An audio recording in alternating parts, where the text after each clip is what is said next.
Napawaw ang crowd ng Utah sa ginawang pasa ni Luka at nang makaskor si Bronny.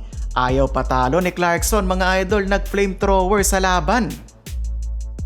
Sasabak na naman sa panibagong laban ang bagong duo ng Lakers, LeBron at Luka. Pero Utah Jazz ulit ang team na kanila makakalaban. Dito naman sa arena ni Kabayan Clarkson gaganapin.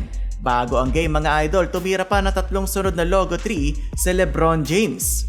Opening quarter highlight kaagad ang ginawa ni Luka, pineke 9 behind the back pass pero pinasa ulit kay Rui. Grabe din talaga yung vision ni Luka, para may mata sa likod. Jackson Hayes naman with a poster dunk kay Kessler. Sumagot ng 3 si Jordan Clarkson na agad naman binawi ni LeBron James. Mukhang may kalawang pa ng konti si Doncic, nagmintes ang 2 free throw. Pero sumunod, Luka ginamit na ang kanyang paboritong move, ang step back 3. Pinasok na ang bagong sentro ng Lakers, Alex Len. Ganda sana ng pasa ni Milton, yun lang mas maganda yung block shot ni Kessler. Nauwi patuloy sa 3 ni Markkanen. Welcome back Dalton Knecht, mukhang may gustong patunayan sa Lakers. Pasok kaagad ang 3 mga idol. Yun lang, nadadali ang Lakers dahil mainit ang nilalaro ni Lauri Markkanen. Pumakita pa ng one-handed dunk to end the quarter. 33-30 abante ang Utah Jazz. 14 first quarter points ang nailista ni Markkanen.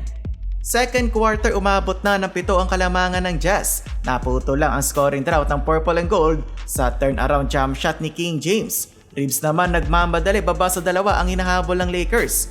Pagbalik sa loob ng court ni Luka, strong drive to the basket, naitabla ang laban all 37.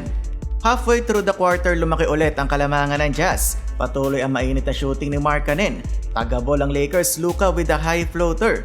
Yung ginawa ng Lakers sa Jazz nung nakaraan, eto yung ginagawa nila Clarkson.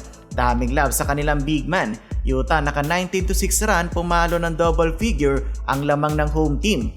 Clarkson the flamethrower, pasok ang 3, parang naulit lang, ang bawi naman kaagad si LeBron. Ganda na sana ng bounce pass ni LBJ pero ayan na naman ang rim protection ni Kessler.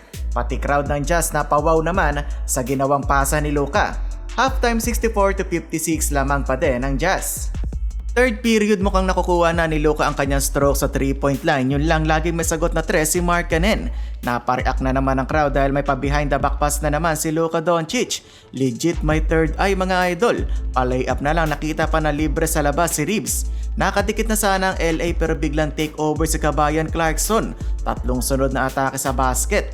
Ginawa na street ball ni JC ang laban. Maski yung 7-footer na si Alex Len, nadali niya. Bigla tuloy lamang ng 20 ang home team. Fourth quarter, susubok pa sana humabol ang Lakers pero si Jordan Clarkson with another 3-pointer.